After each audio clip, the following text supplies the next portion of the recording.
Oke, selamat siang semuanya. Sekarang hari ini saya diberi kesempatan untuk sedikit sharing tentang bagaimana sih penggunaan dan perawatan kacamata yang baik itu seperti apa. Sebagai pendahuluan, kacamata sebagai sebagai alat bantu penglihatan. Kacamata terutama bagi penderita yang rabun jauh, biasanya di atas 3 dioptri ya, dia selalu akan menggunakan kacamata. Nah, kacamata itu kontak selalu tuh dengan kulit kita, kotoran, minyak, debu, noda, dan lain sebagainya.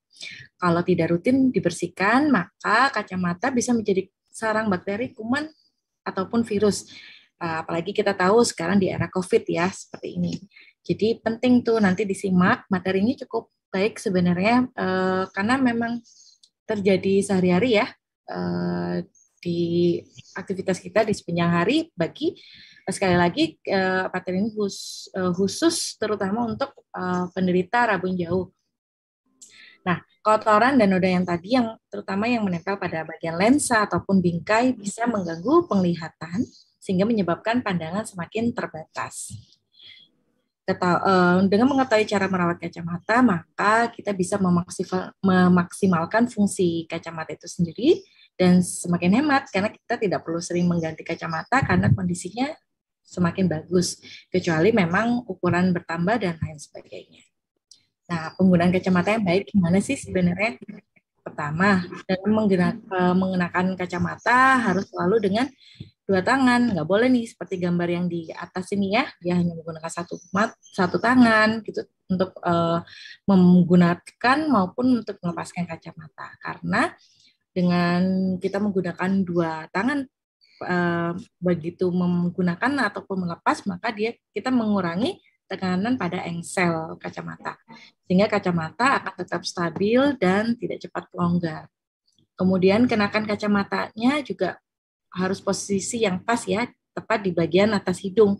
Jangan menekan kacamata pada tulang hidung terlalu kencang ya, karena dia akan meninggalkan bekas pada batang hidung kita. Kemudian kenakan kacamata juga harus posisi yang pas, jangan terlalu ke bawah maupun atau kadang bahkan sampai di ujung hidung, kecuali dokter meresepkan beberapa kacamata khusus pada penderita yang ada. Nah, supaya jarak pandangnya lebih luas. Terutama ini penting untuk sekali lagi untuk rabun jauh, di mana kacamata yang dengan minus tinggi atau di atas 3 ke atas atau 6 ke atas bahkan lapang padang akan menyempit ya karena ada distorsi penglihatan. Nah, terutama yang seperti itu, jadi posisi kacamata harus tepat banget. Kemudian tetap selalu bersihkan lensa ya. Kemudian sering nih kesalahan yang ada saya temukan beberapa pasien itu sering meletakkan kacamata di atas kepala. Tidak baik ya karena dia dapat melonggarkan kacamata dengan cepat. Kemudian perawatannya bagaimana sih? Sebenarnya simpel ya. Bersihkan dengan air hangat secara perlahan.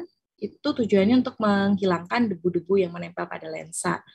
Bisa juga pada noda yang sedikit membandel bisa kita gunakan air sabun, boleh. Tetapi yang tetap direkomendasikan paling tepatnya adalah dengan lens cleaner-nya cairan khusus untuk membersihkan kacamata.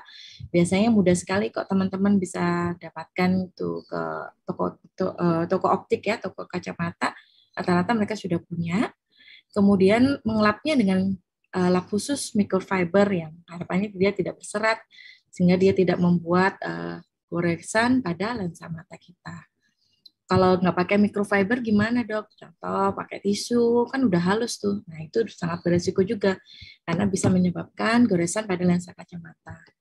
Kemudian kalau misalnya kalau saya kacamata yang udah nggak dipakai karena saya menggunakan kacamata satunya, sebaiknya tetap disimpan pada tempatnya. Biasanya ada case kacamata yang kalau kita beli itu kita suka dapat tuh. Nah kita harus simpannya di situ sebaiknya ya.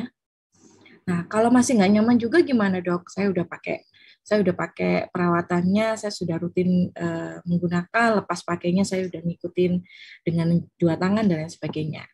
Jangan-jangan posisi kondisi kacamata Anda sudah nggak betul nih. Nah, cara periksa ini kita bisa periksa sendiri. Kacamatanya kita taruh posisi berdiri, di atas meja atau di atas dataran yang cukup kuat ya, kemudian stabil. Kita lihat apakah seimbang atau miring sebelah. Jangan-jangan skrupnya udah longgar atau bahkan udah ada yang hilang. Kalau sudah seperti itu ya segera dibawa ke optik ya. Biasanya akan dibantu pengecekan dan ada perbaikan karena teman-teman optik biasanya suka ada tuh nyimpen skrup-skrup yang ukurannya bervariatif ya tergantung kacamata yang kita pakai waktu itu. Nah, kesimpulannya penting sekali kita mengetahui cara penggunaan dan perawatan kacamata karena perawatan yang optimal akan menghasilkan penglihatan atau akan memberikan tajam penglihatan yang optimal juga sehingga fungsinya bisa bertahan dalam waktu yang lama sehingga lebih hemat gitu ya. Terima kasih Mbak Putri.